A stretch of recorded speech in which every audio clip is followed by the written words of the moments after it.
अमरीकी बचाव वारे वज़ीर पैट हेक्सेट चयो आहे त ईरान सां जेका बि डील थींदी सुठी हूंदी। जंग लाइ मुकमल तौर तयार आहियूं।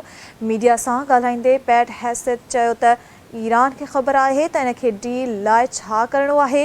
ईरान कंहिं बि सूरत में एटमी हथियार नथो रखी सघे। हुन चयो त सदर ट्रम्प मुफ़ादनि खे नज़र में रखंदे मुआहिदो कंदो। अमरीकी बचाव वारे वज़ीर चयो त पाकिस्तान अमरीका जो मुख़लिस दोस्त आहे। ही अहम ख़बर अवां ताईं पहुचायूं पिया। नाज़रीन, अमरीकी बचाव वारे वज़ीर पैट हेक्सेट चयो आहे त अमरीका ईरान सां जेका बि डील थींदी सुठी हूंदी।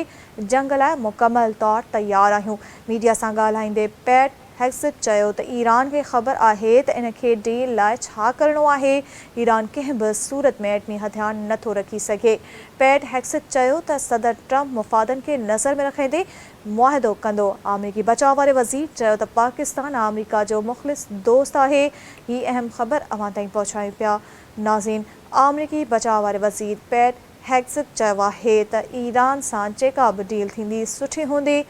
जंग लाइ मुकमल तौर तयार आहियूं। मीडिया सां ॻाल्हाईंदे हुन चयो त ईरान खे ख़बर आहे त उन खे डील लाइ छा करिणो आहे। ईरान कंहिं बि सूरत में एटमी हथियार नथो रखी सघे।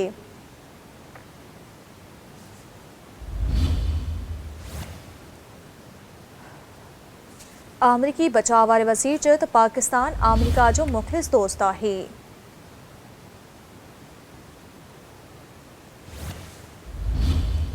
ही ब्रेकिंग न्यूज़ आहे अवां ताईं पहुचायूं पिया। नाज़रीन, अमरीकी बचाव वारे वज़ीर पैट हेक्सेट चयो आहे त ईरान सां जेका बि डील थींदी सुठी हूंदी। जंग लाइ मुकमल तौर तयार आहियूं। मीडिया सां ॻाल्हाईंदे हुन चयो त ईरान खे ख़बर आहे त उन खे डील लाइ छा करिणो आहे। ईरान कंहिं बि सूरत में एटमी हथियार नथो रखी सघे। पैट हेक्सेट चयो त सदर ट्रम्प मुफ़ादनि खे नज़र में रखंदे मुआहिदो कंदो। अमरीकी बचाव वारे वज़ीर चयो त पाकिस्तान अमरीका जो मुख़लिस दोस्त आहे।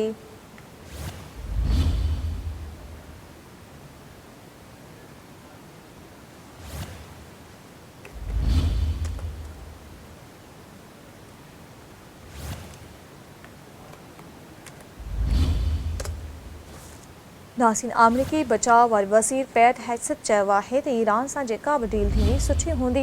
जंग लाइ मुकमल तौर ते तयार आहियूं। मीडिया सां ॻाल्हाईंदे पैट हेक्सेट चयो आहे त ईरान ख़बर आहे त उन खे डील लाइ छा करिणो आहे। ईरान कंहिं बि सूरत में एटमी हथियार नथो रखी सघे।